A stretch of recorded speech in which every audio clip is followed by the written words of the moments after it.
What's up, everybody? This is William from For the Billions, back with another video. Hope you guys are doing well today. I want to give a huge shout out to all the people who are watching the live stream right now, and also all the people who are watching replay. Really do appreciate you guys. Today we're going to be talking about how AI is taking over some parts of healthcare. So our previous live stream, we were talking about how, AI is taking over the legal system, or talking about how people are using AI in lawsuits, and they're using AI as a representative for the defense. I wonder what people are going to use coming up, whether there's going to be a complete change in how lawyers do their work, or if it's going to be a complete change in how we combat bias in the legal system. But today we're going to be talking about healthcare, and I thought it would be an interesting topic because it's going to affect pretty much all of us, because at some point you're going to have to go to some sort of hospital or doctor's office, and you want to make sure that they are able to treat whatever issue or illness that you come across. So I wanted to do, and what prompted this is a video I saw on Instagram. I'm going to pull it up right quick in a second. I thought it was interesting. Let us see. So I'll pull this over right here, and we can go ahead and get started. Before I do that, I want to give everybody who is watching this a huge shout out. There we go. So I'm going to go ahead and share my screen, and we can go ahead and get into it. There we go. Also, anybody who is watching, please put a 1 in the chat if you are able to hear and or see me before I get started. And now I'm going to go ahead and play this video right quick. So I saw this video on Instagram. It says no. Okay, perfect. So Justin Williams, thank you so much for confirming that you guys can hear me. It says no, because why am I at the cardiologist, so the heart doctor, and she pulls up chat GPT. Am I cooked? All right, let's play. Go ahead and play it. What the hell? Okay, I didn't know that they were going to be playing music. I listened to it on mute the first time, and in order to not get demonetized, I will mute it. But yeah, so as you can see, the cardiologist is looking up whatever her symptom is on ChatGPT.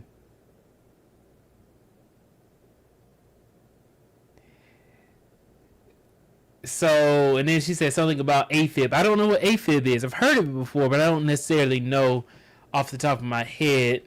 And that's a good point. What is AFib? Let me do this. AFib is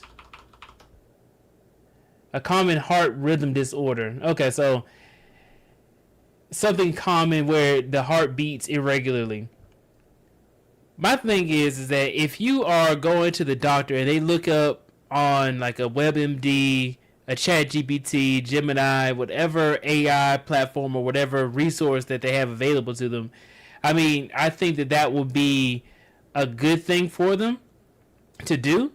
But I do know that there are certain regulations where you can't use AI to just look up whatever issue that you have. I mean, like, let's see. So, yeah, you can't look up certain issues that patient may have. Reason why you don't want to look it up is because that ChatGPT isn't just so siloed off to only your computer.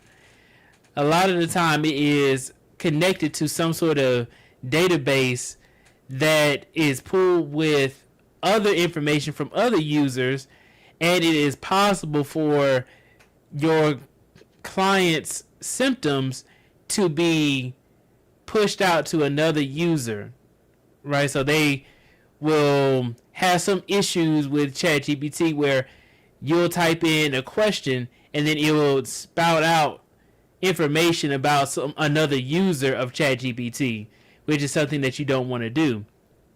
It's how we've been able to find that, oh, you use ChatGPT or some other AI tool to be able to create some like video assets or image assets, and you used it for like maybe your own video or your own artwork, but that's how they're able to track like copyright law infringement, is because ChatGPT or some AI tool will be able to tell on you and say, hey, you know, this is actually from another artist.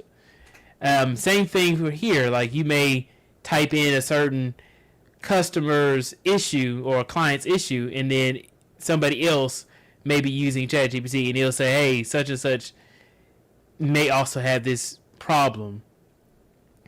So you want to avoid using like ChatGPT if it's not siloed off to maybe your own company's intranet.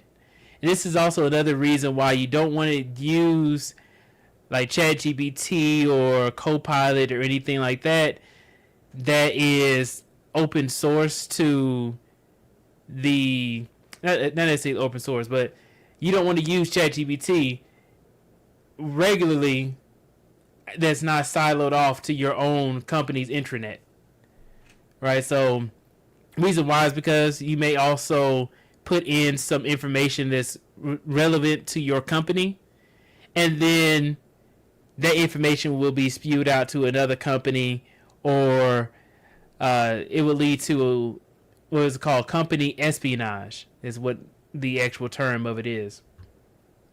So one thing I do want to say is that there is nothing wrong with her using, the cardiologist using the resources that are available to her. You want your doctor to be able to look up whatever issue that you're having, or be able to get a refresher about some of the details, because a lot of this stuff is extremely technical, and it will be impossible for a person or a doctor to be able to remember all of these things off the top of their head. Another thing is that this is also a call-in show. If anybody wants to call in, I'm going to go ahead and put the StreamYard link to join in the chat. If I say anything that's incorrect, let me know. And then also, if you want to join on and give your thoughts on this topic, please do. And then I see, also I forgot, Justin Williams is first person to speak in the chat.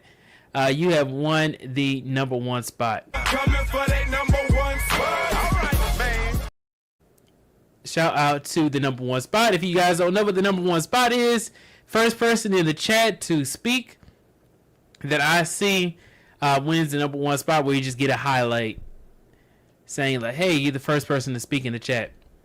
MJ Cannabis says AI in healthcare is already in use for cancer detection and also telehealth for second opinion. Yeah, I wonder how that will go. I have seen telehealth, like where you can get on the phone and then your doctor can speak to you over the phone as opposed to you going in to the hospital. I think it's useful though. I think that telehealth and talking to your doctor virtually will be useful, for especially for people who are not as mobile, to be able to go from one place to another. I think there is a good use case for it. And let me stop sharing that.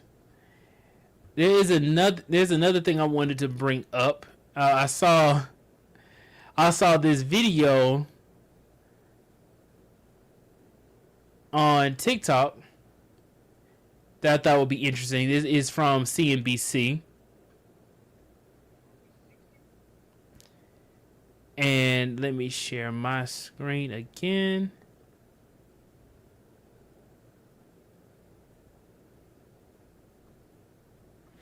All right, this is it right here. So this is a video from 60%. This is a video from CNBC. It came out back in 2023, but I think it would be interesting to watch for us even now. Of doctors in family medicine, pediatrics, and internal medicine say they are, guess what, burned out. A big pain point, according to many, filling out medical records, where now there is an AI app for that. And I want to talk to Bertha Coombs, who joins us with a look at how that technology is helping doctors happily and finally in the office. Bertha. Yeah, and not just in the office, Andrew. You know, of course, when you go to see your doctor, most of the time, chances are you see them sitting at the computer, typing notes while you're talking to them. That's going into your electronic health record. The thing is, a lot of them don't finish up until later at home during what doctors call pajama time. Microsoft's Nuance unit has an AI app that could put pajama time to rest. You don't look like you feel good today. Dr. Trishella Johnson-Foy starts patient visits by pulling out her phone. It listens in on our visits so that I can pay more attention to you. Are you comfortable with me using it? Using Nuance's DAX app has freed Foy from typing when she's seeing patients. The AI program writes her patient summaries for her, which has freed her from pajama time, which should be the time where you're getting ready to wind down and go to bed. We're usually still charting and noting and doing things that are going to enhance the life of the patient, but not necessarily our own quality of life. At Baptist Health in Jacksonville, harnessing generative AI programs to help doctors and nurses fight burnout is a top priority. There's new economies of scale and economies that healthcare will be able to get into leveraging AI because you simply because you eliminate all the administrative redundancy and bureaucracy overhead and you allow folks to work top of license. Using AI to reduce administrative tasks could help hospitals cut total costs by 5 to 11% in the next 5 years, according to a National Bureau of Economic Research study. For physician groups, up to 8%, and for health insurers, 7 to 10%, though the upfront investment isn't cheap. It cost me X, but I just made my patients a whole lot happier and my physicians a whole lot more productive. Well, there's an answer right there by itself. But about that productivity, Dr. Foy says it shouldn't mean more work. Pajama time is now reserved for time with her family. This is about the doctor having a quality of life that they deserve, because we're people too. All right, so this is just them closing out.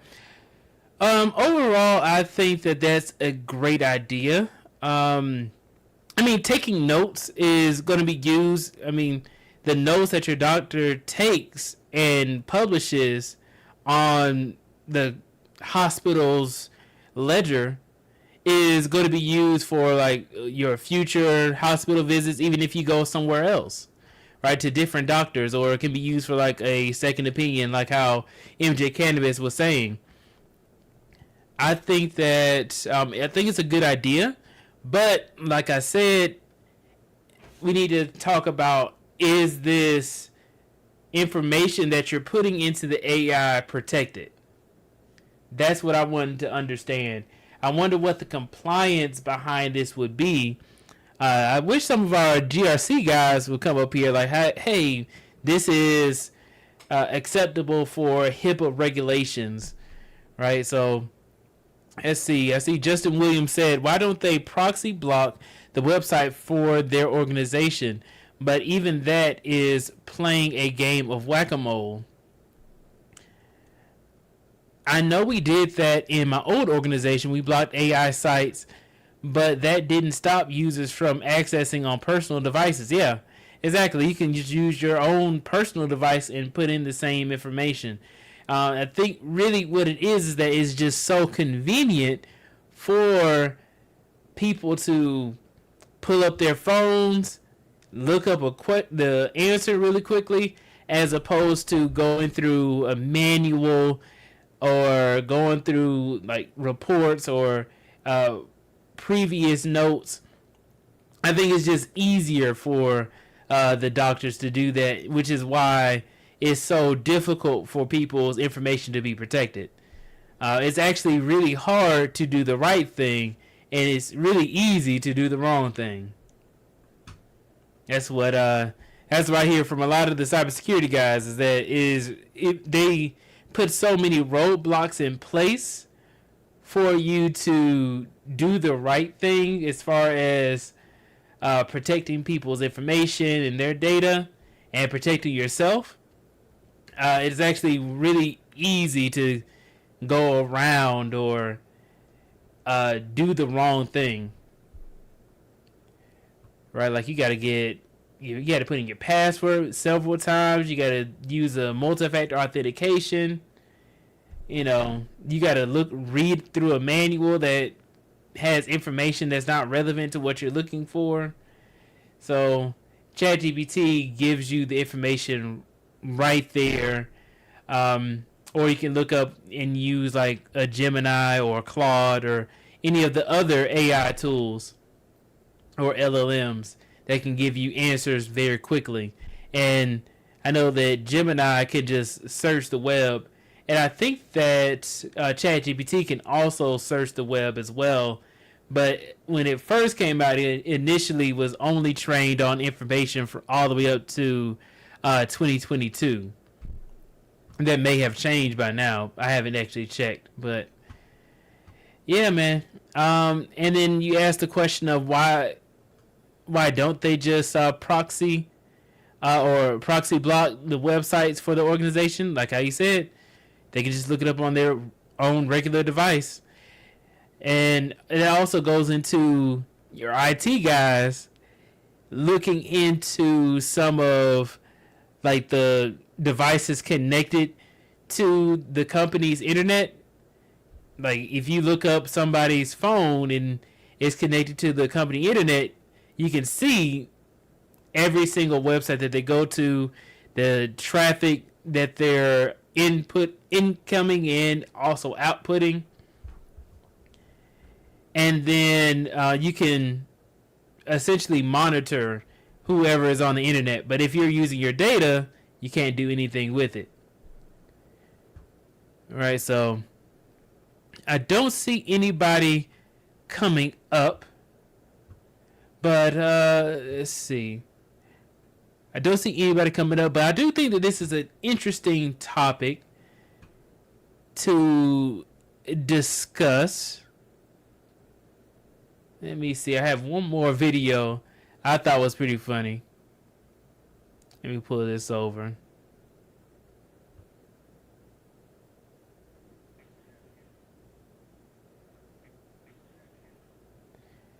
So I'm going to play this one.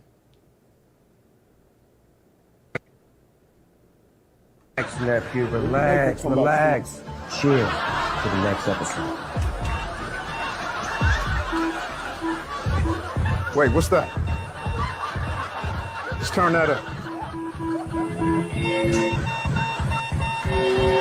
Have a car, please. More smoke. Clear.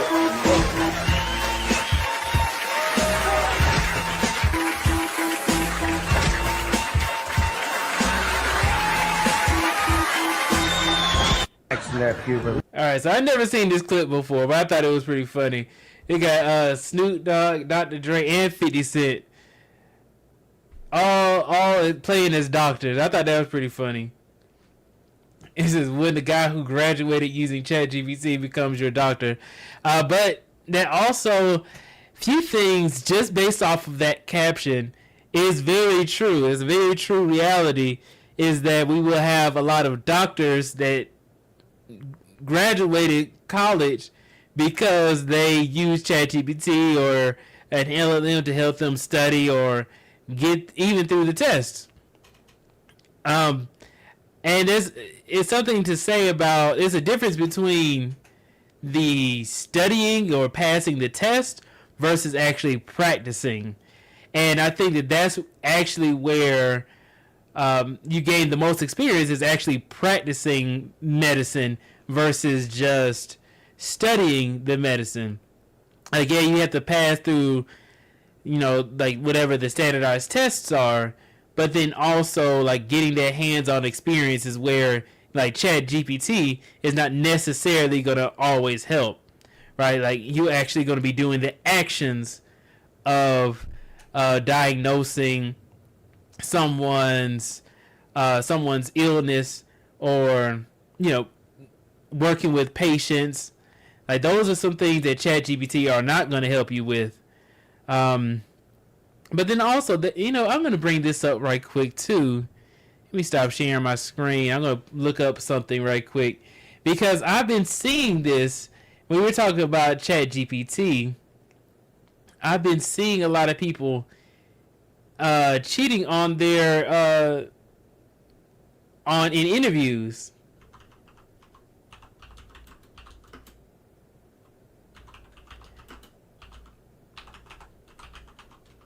Let's see. I don't see anybody coming up, but I'm gonna pull this up right quick.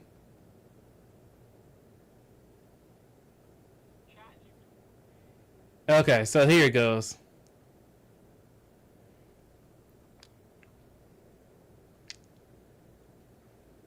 He is making coding interviews look awful silly. Like, oh yeah, give me this leak code hard question that I can just plug into ChatGPT and I can get the answer in 5 seconds.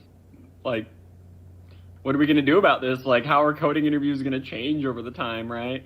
I think one of the big things is going to happen is we need to start selecting more for creativity and less for, oh, I know algorithms.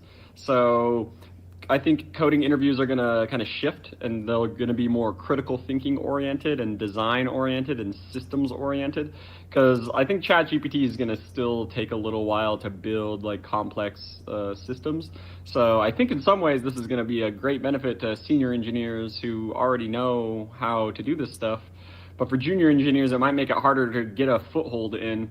So I wonder how they're going to be testing the skills of junior engineers now that ChatGPT is going to make a lot of the coding interviews look really silly. And then this last one right here. Come get ready with me to prep for an interview using ChatGPT. So I had to bladder on the hair because it was really giving bumpy. And who's trying to do all that? Like, seriously. That's not really cute. But yeah, using ChatGPT. So for me, I always like to go into ChatGPT and say, what should I say for this type of position?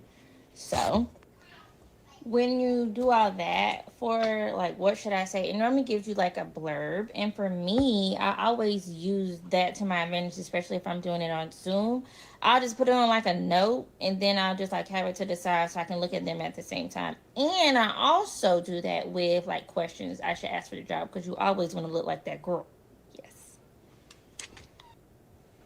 All right. So as you can see, this, I don't know what kind of job that she's looking for. I do have somebody coming up. Hey, what's up, Engineering Cannabis? How you doing? I'm great. I've seen a lot of your AI. Can you hear me? Yes, sir, I can. I've seen a lot of your AI videos and AI, and this one also is the AI. The AI in healthcare, it's big, but I think in this portion, we are limiting the area of AI in healthcare.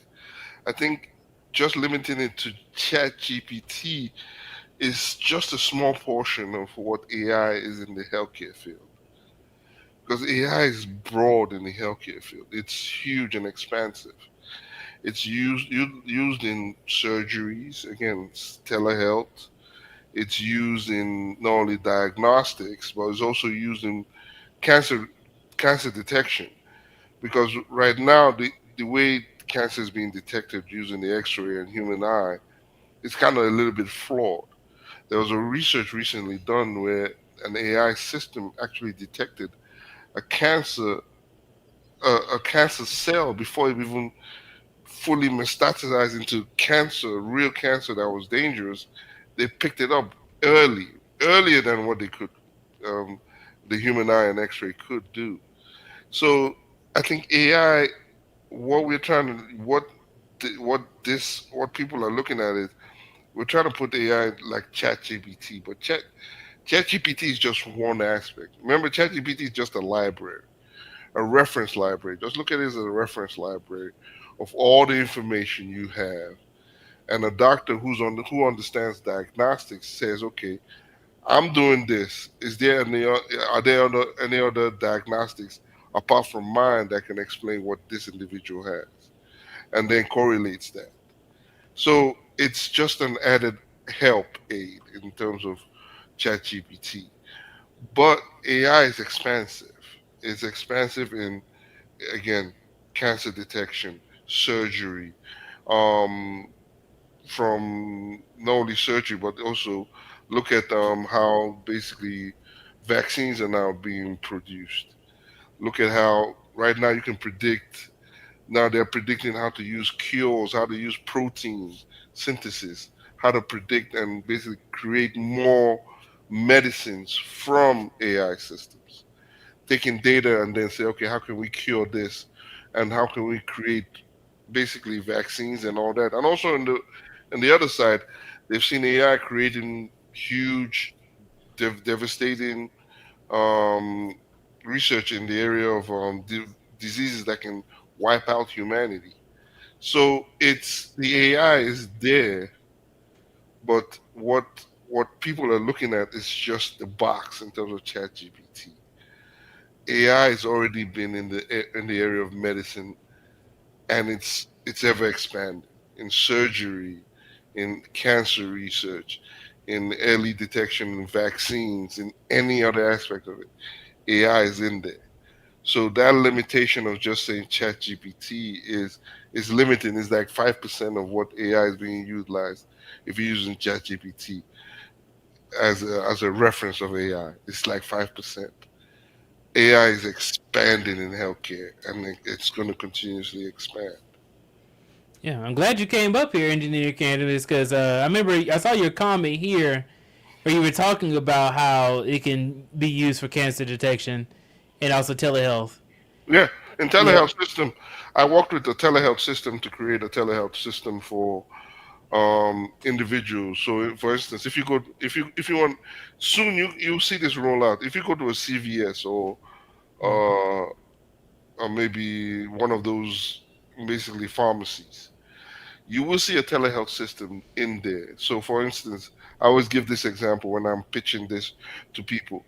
So, for instance, if someone who comes out of the club or someone he has a hangover or is drunk or anything and feels dizzy, a telehealth system can be somewhere where you can go in and say, okay, I'm not feeling myself. I'm feeling nauseous, sweaty, and all that. How can a telehealth system help me?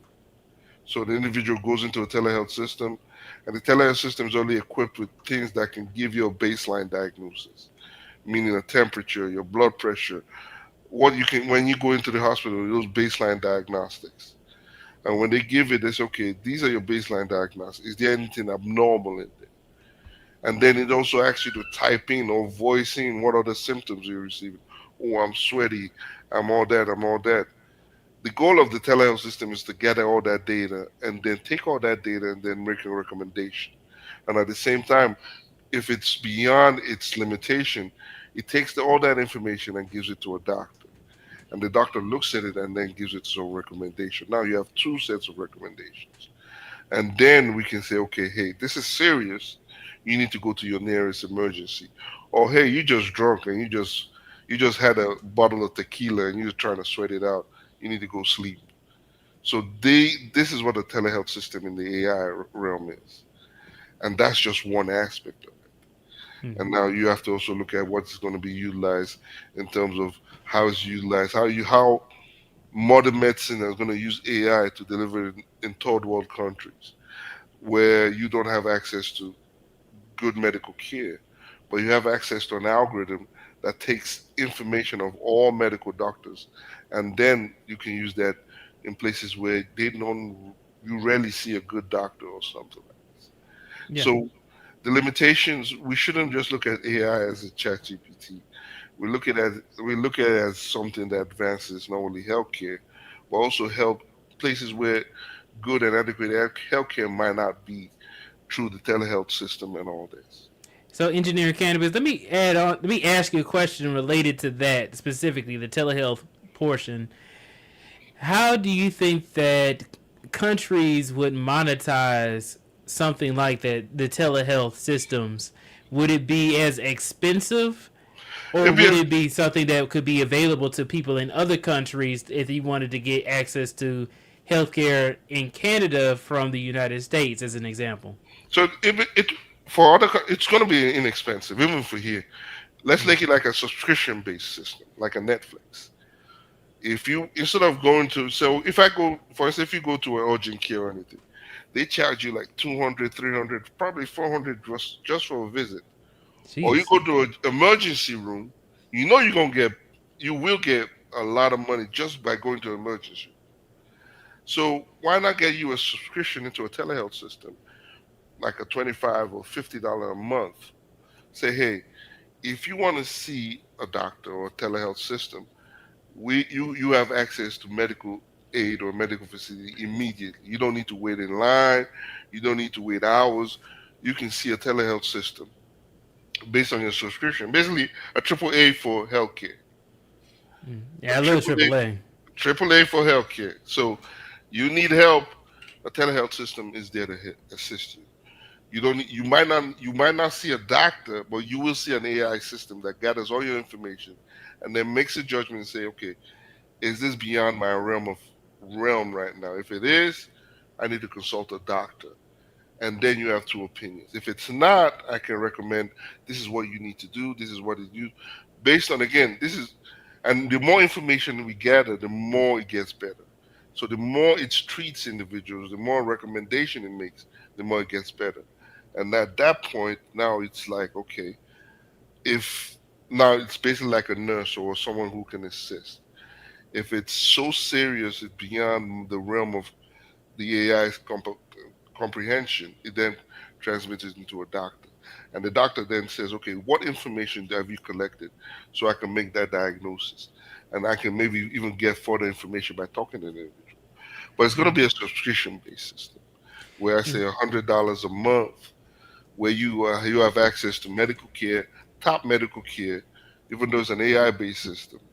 And then that AI based system, and this also can apply to education too. A top AI teacher that is available to you anytime to help you with homework and all that. So it's a subscription base, and that subscription base can be applied into rural areas where you can basically where doctors don't even exist, or where it's hard to find those doctors. And so you have in the tip of your finger a subscription based medical system for you to diagnose any problem. You have a sick kid,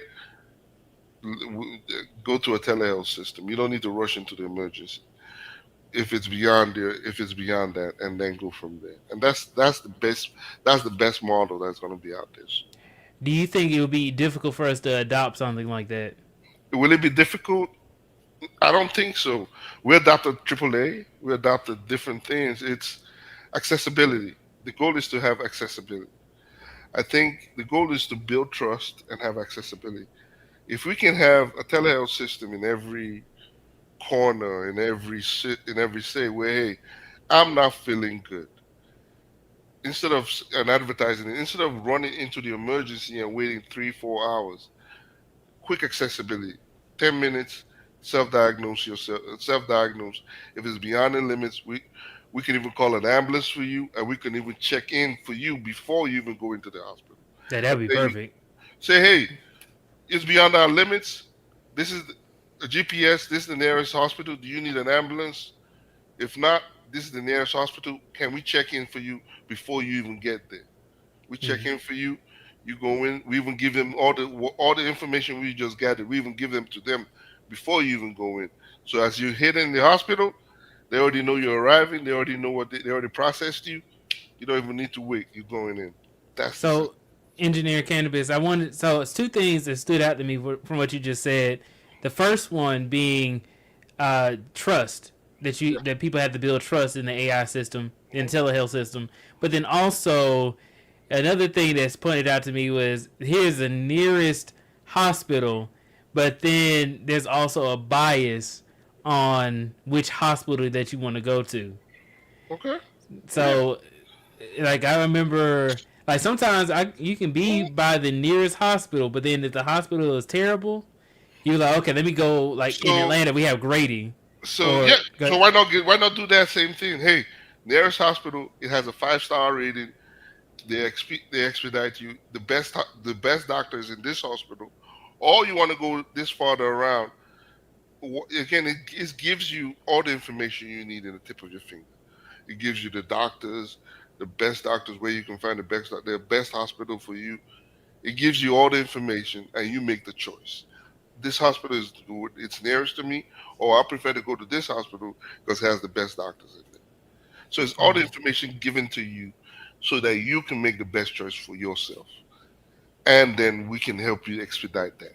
And that's what the telehealth system will be, and that's what I've been looking at helping companies work on. okay. And going back to that trust portion, what about people's information? Uh, with the expansion of AI, I'm sure you've heard of the story where the lady went in for a breast augmentation surgery, and then the metadata that was used to take the pictures, like the doctor would take pictures of the work that they did to Mhm. show off to the clients, that showed up, her breast showed up on Google Yes. just from her taking the picture, and then that picture being in just their company's like intranet. So that's a problem, and one of the ways I talked about solving that problem was using the blockchain or the smart contract, where your information is protected by you, meaning it's a private key. It's only accessible by a permission from you. So all your information is basically, you have the key, basically like a fingerprint. Your fingerprint only your fingerprint can access that information. And in order for them to actually access it, they have to ask you for that information. Yeah, but So like, that before you but say that, engineer Karen, so the woman, she signed a waiver saying she's okay with her picture of her breast being used for promotional reasons, but the issue was is that the picture didn't have her face on it, okay. but the metadata had her name, Yeah. and then when you look up her name, it will show up the picture. So that's the other thing. It's the goal is to have it protected in such a way that in the smart contract, where if it's augmented in there, it's traceable. The Mm. goal of that is the traceability factor in terms of it. If you say you want to use it for something that is augmented, it has to be traceable. So that traceability factor, that's why I said the implementation of a blockchain or smart contract in there will aid in any type of augmentation or anything that says, okay, if it's if before you even push it out there to say, okay, you've agreed to it being used in for publicity, then it has to go through you to say, okay, is this what you want?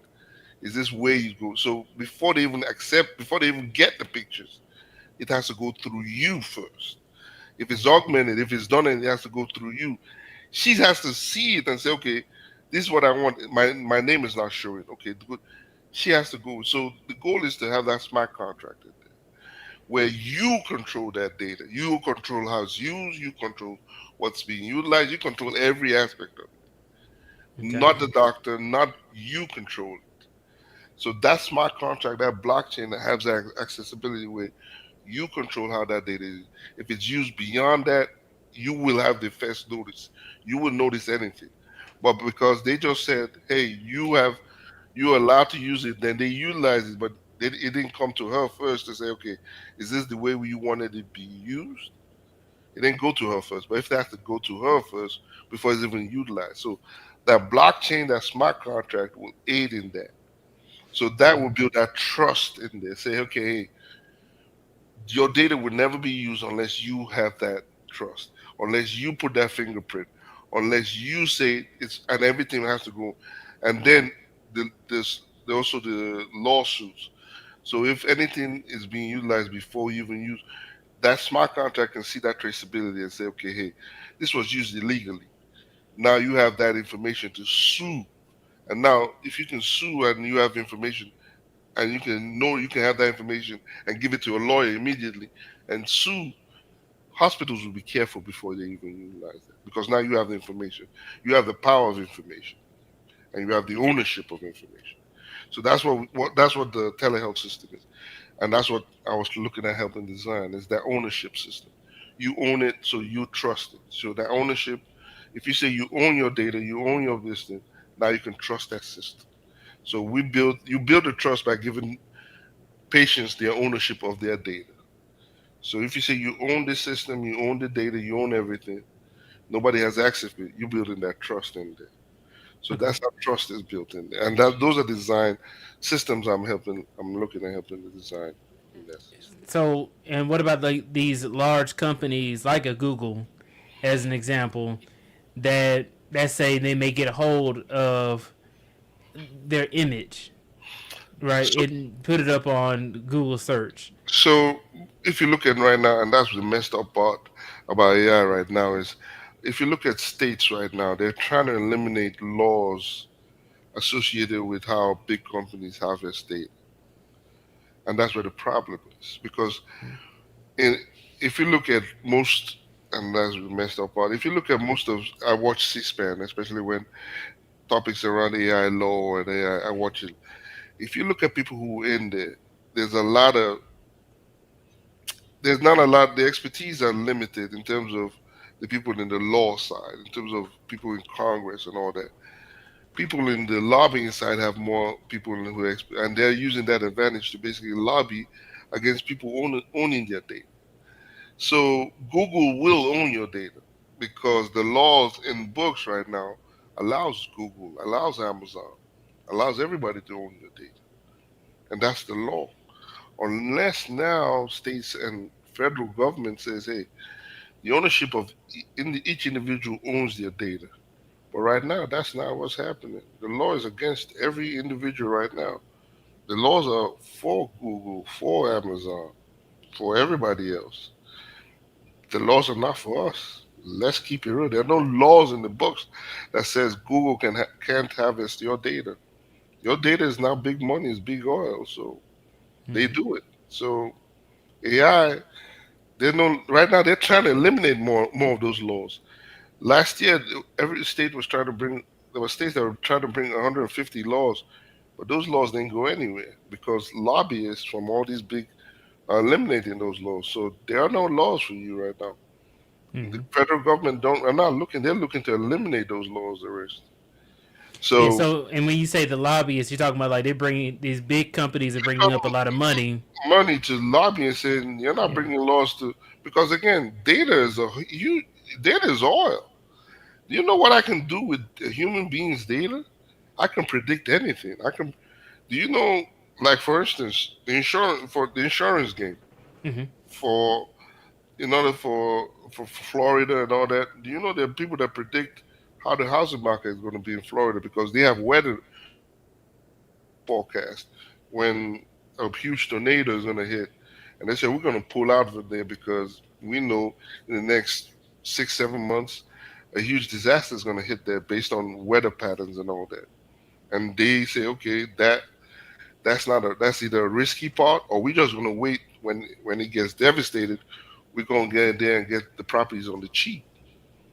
So these are the advantages companies are using to make money, to predict certain aspects, to predict disasters, to predict health. Like for instance, if in a community like if Chicago or somewhere, if I can predict in the next 2 3 years, 60% of people is going to get cancer, what do you think I'm going to do then? Am I going to increase their health insurance, or am I going to decrease their health insurance? Increase increase Medicaid. I'm going to try to make money from that.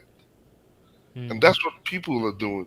They're looking at what you eat, what you drink, the environment and all that, looking at everything in there and say, what's the likelihood people in that community is going to get cancer? Or what's likelihood that people in that community are going to have heart disease? And they can predict that. And You with that, know, it's something else with that you that said prediction, they make too. money. Okay.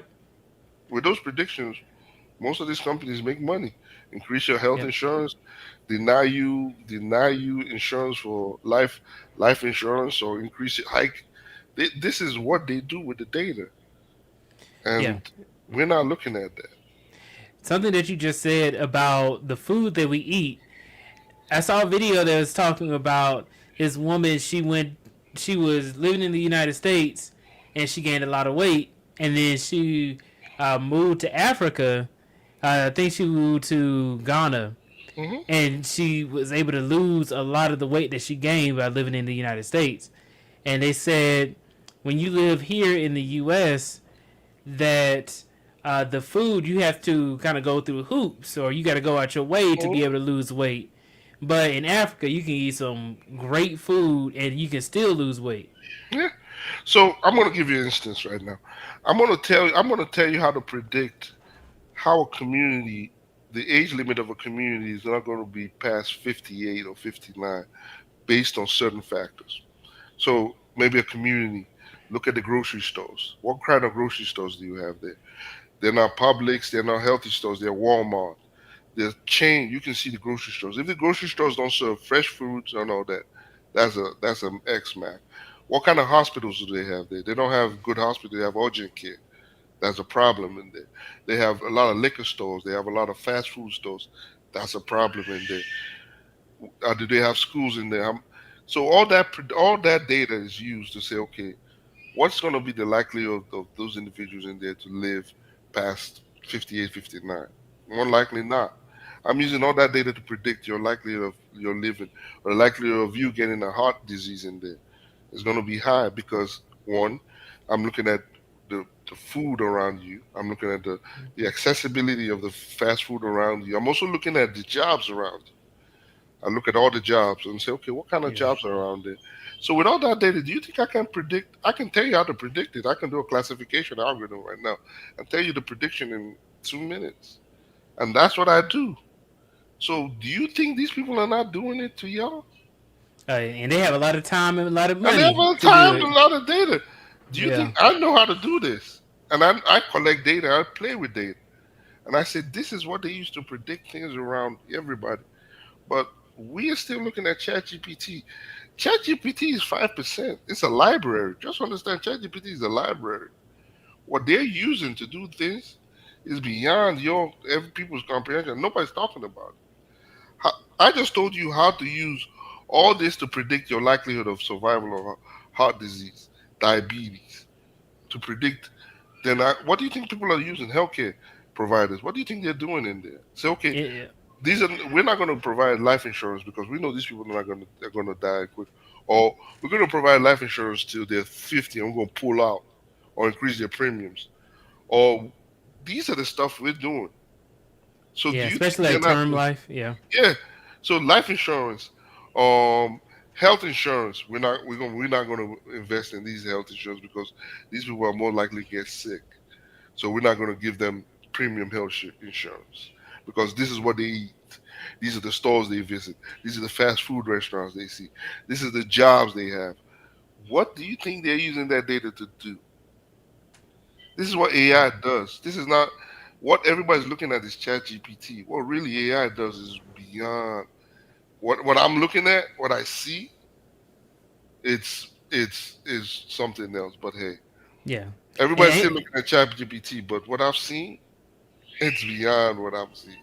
yeah, And AI has been around for a very long it's been time. a long time, Yeah. very long time.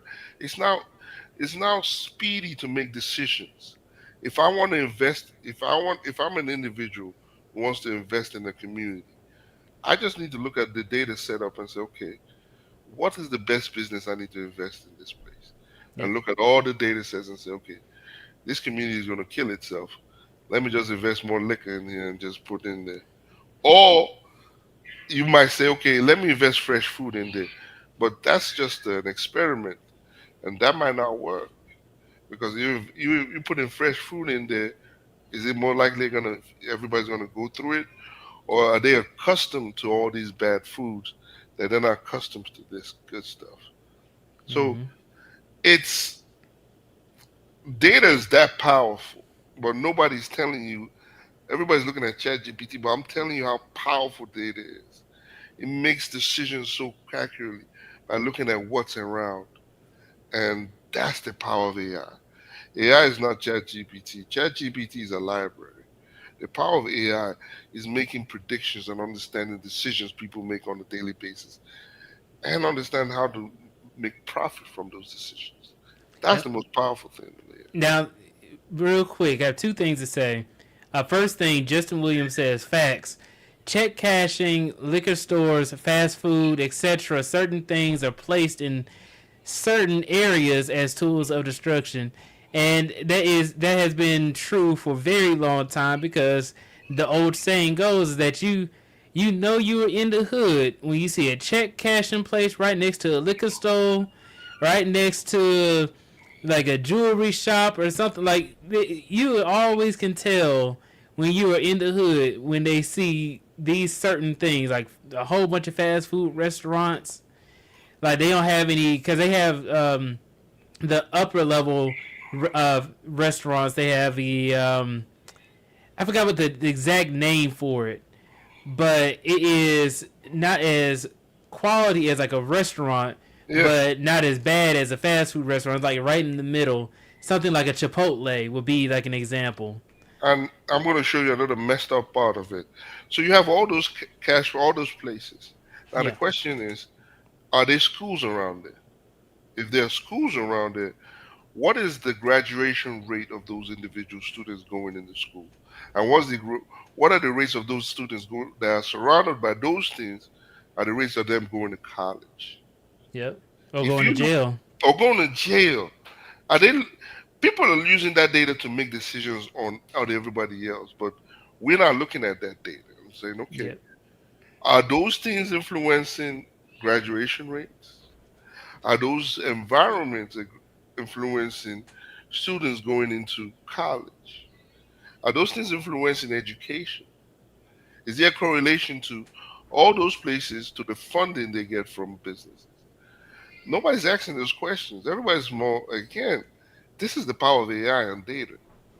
This is what I look at. I'm like, but the people like the NAACP, all that, they don't ask these questions. Yeah. You These are the know, questions you ask. just what you were just saying, it reminds me of a story when I was in high school and all the kids were trying to like leave out of the school. Like it was like we were trying to like protest or whatever. So all the kids like walked out of the classes, walked out of the school. They had to bring in like a helicopter. So it was a real big deal.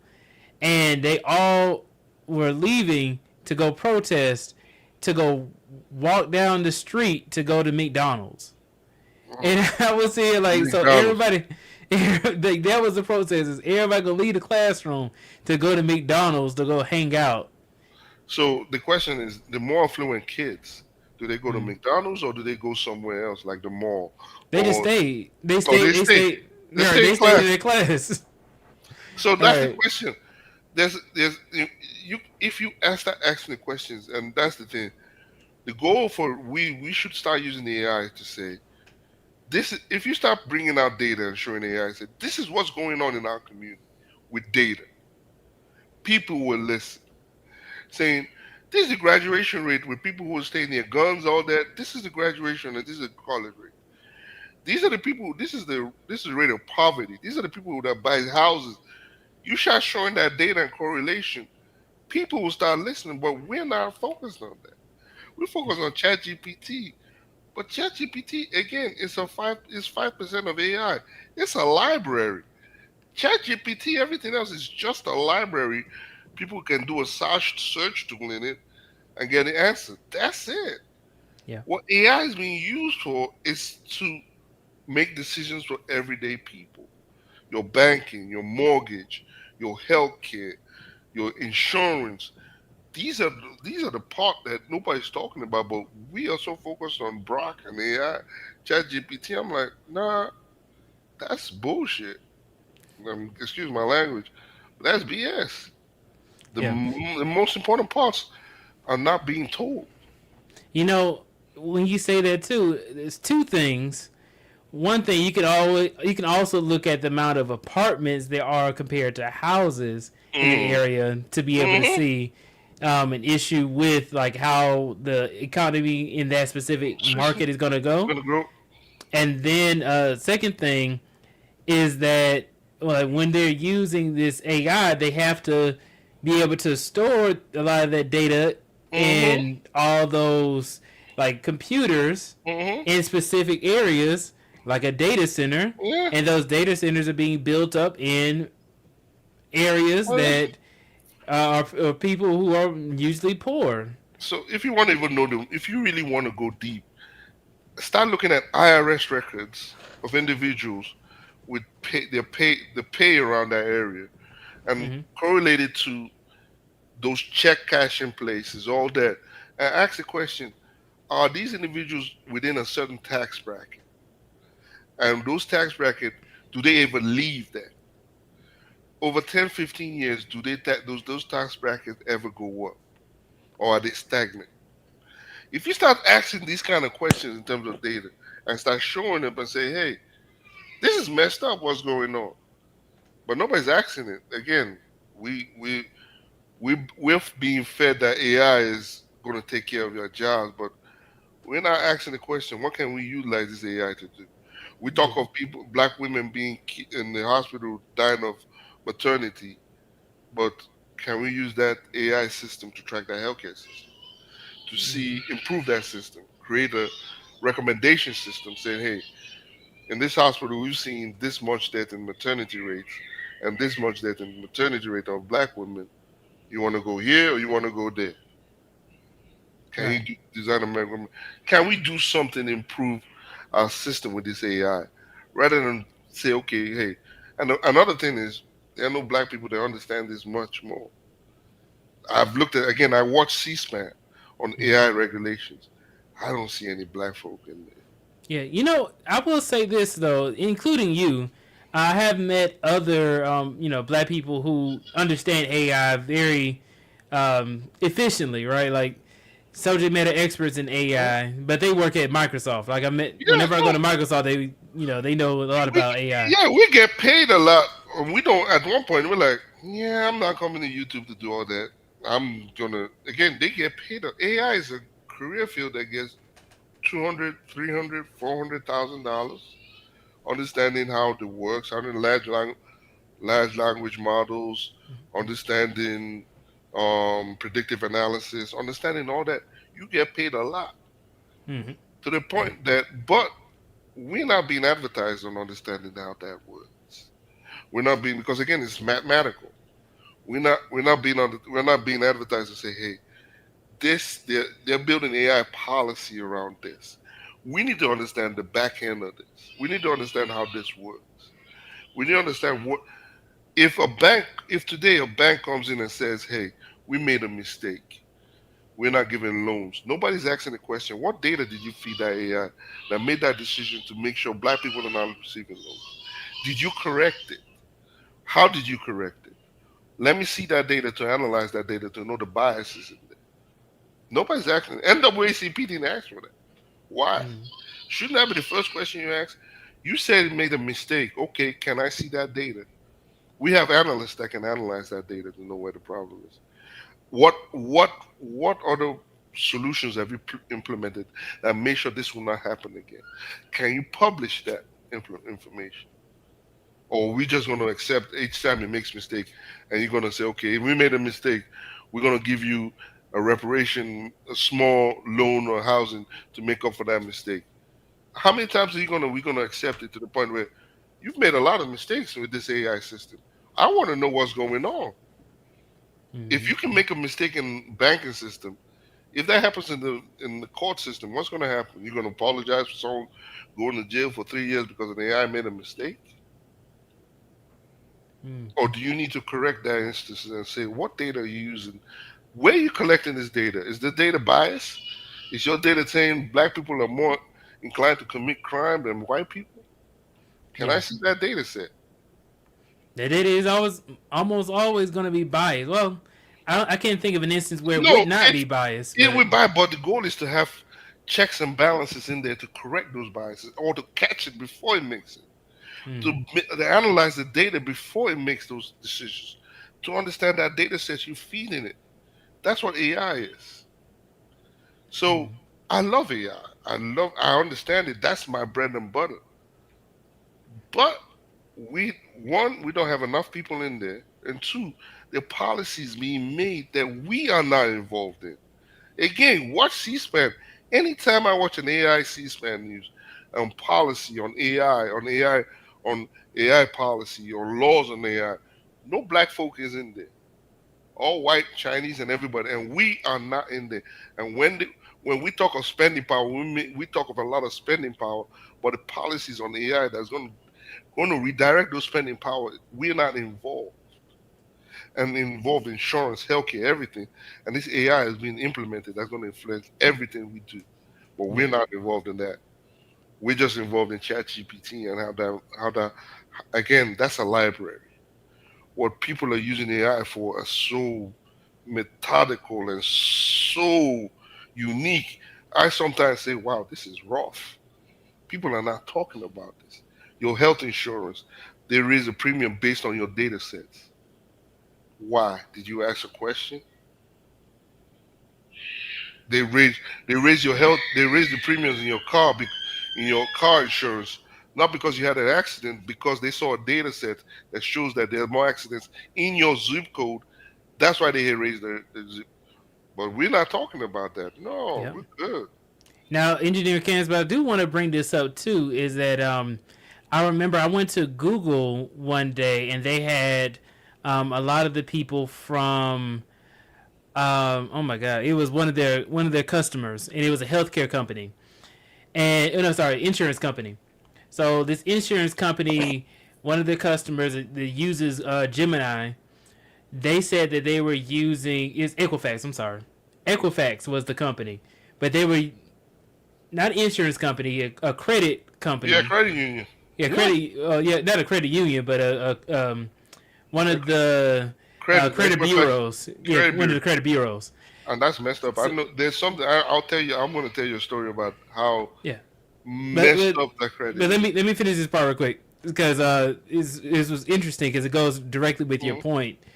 Equifax is using AI right now to do a few things. The first use case that they were talking about was checking out the credit worthiness of a person, and then also checking for fraud. So they'll look at the credit worthiness of a person and say, okay, well, have you had any bankruptcies in the past? And then also looking into like your zip code or your area to see if like what the overall market is like, the area in where you're in is like.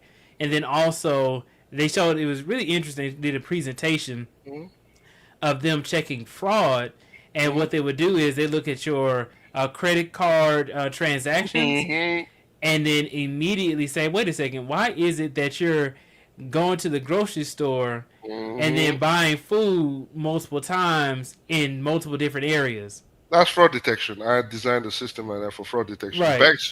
Banks use fraud detection too.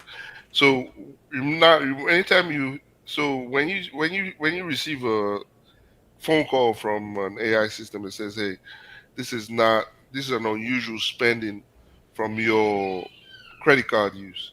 That's fraud detection. So fraud detection takes in your spending patterns, where often you spend and all that. So if you're always spending in Iowa, and tomorrow I'm seeing you're spending in Arizona, it's not within your spending pattern. So that's something they're going to call back and flag. This is not within your spending pattern. So they build your spending based on your pattern. Then if you go if you go far away from your pattern and it's not within that, they can then say, okay, this might be fraud. We need to flag it. But also, not even just spending power, they can detect fraud in when you apply for a credit card. Yeah. So this is what people are not talking about. The credit bureaus are not looking at they're not only looking at all what you report and all that. They're looking beyond that. They're looking at where you live, your tax code. They're looking at everything. Your bank, now they have access to your banking information. They're looking at all that and say, okay, is this individual credit worthy? And they have a separate report on you that you might not be even looking and say, is this individual credit worthy? Can we predict in the next 5, 10 years, is this individual really going to be able to pay? And most likely they can predict not only if you're going to basically grow in your career or you're going to make more money. They look at education. Is this individual educated? What job has this individual held in the past 5 years? Is this individual steady? In the last 10 years, has this individual increased his income incrementally? All that data with your credit bureau, I can predict if your likelihood to get a $700,000 loan for a mortgage. All that data is what they use to predict if you really are credit worthy. The ones you see is just face value. They're collecting all the data to really evaluate if you really and predict if you really can afford a $700,000. If I can do that if I know in the next 10 years you've not increased your education. That's one variable. Education. You've not increased your education. You've not increased certs. You've not done anything educational. You've not applied yourself to anything. You've not in the last 5 years. I've seen patterns that you've not increased your salary in the last 5, 10 years. You don't have any entrepreneurship ambitions. You've all that data. Then correlate that with your to predict if something like that's going to happen, and that's how it works. Yep. Well, Engineering Cannabis, we are over an hour in to the show. And I appreciate you for coming up here, man. Did you have any last words before we get up out of here? All I'm saying is thank you for doing an AI show. It's people don't actually know what AI is doing and how powerful that tool is. AI is not just ChatGPT and all that. AI is a very powerful tool, and everybody's using it to make decisions for everybody else. But we're just being shown the AI is used in cheating and all that. And be honestly, those are the fluffy, light-hearted news reports. Nobody's. Have you ever seen what I'm talking about? Have you ever seen any news report talk about it? No. They're not going to tell you this is what they do to make your judgment, but this is what they do. And nobody's talking about it because, one, our community, we're not looking at it, and two, they pay people too much money to say, if I'm getting paid 300, 400, I really don't care to come on YouTube to tell everybody how AI really works. I just keep my mouth shut and collect money. Yeah. But this is what AI is. So you can either look at how it works, understand how it works, understand how powerful that tool is, and understand what's going to be utilized in the next. I'm looking at how quantum technology is being utilized with AI to make decisions faster. This is where it's going. But again, we're more lackluster and looking at it as, oh, it's going to take a job. Nah, that's the least aspect you should be afraid of, taking your job. That's the least. The most scary thing is it's making decisions you don't even know you're making decisions. It's pushing you in areas you don't know. I can take data in educational systems and say, hey, I want these people to be electricians. I want these people to be carpenters. I don't want them to be engineers. And I'll use that data to make sure they do that. Yeah.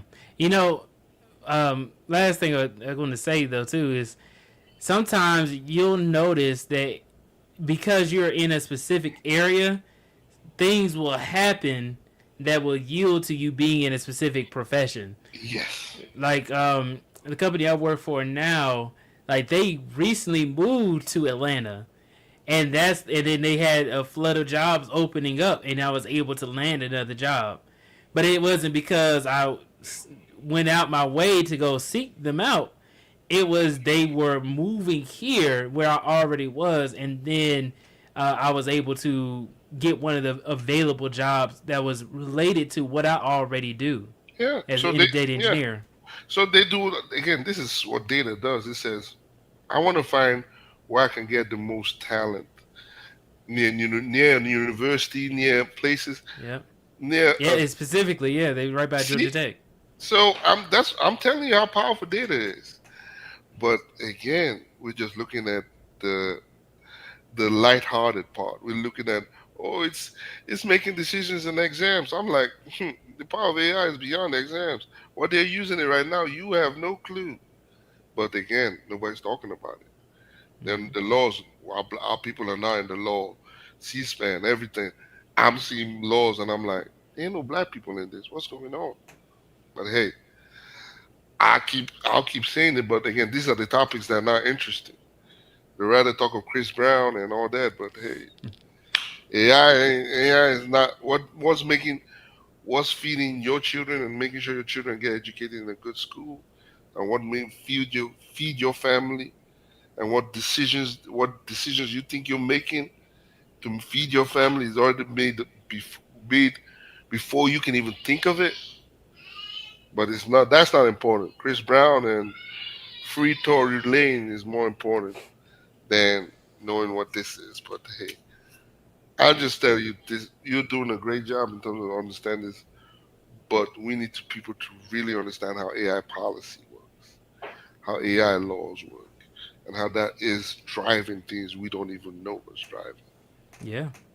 But, I appreciate you coming up here, Engineering Cannabis. Thank you so much, man. no As problem. always, it's a pleasure to have you up here.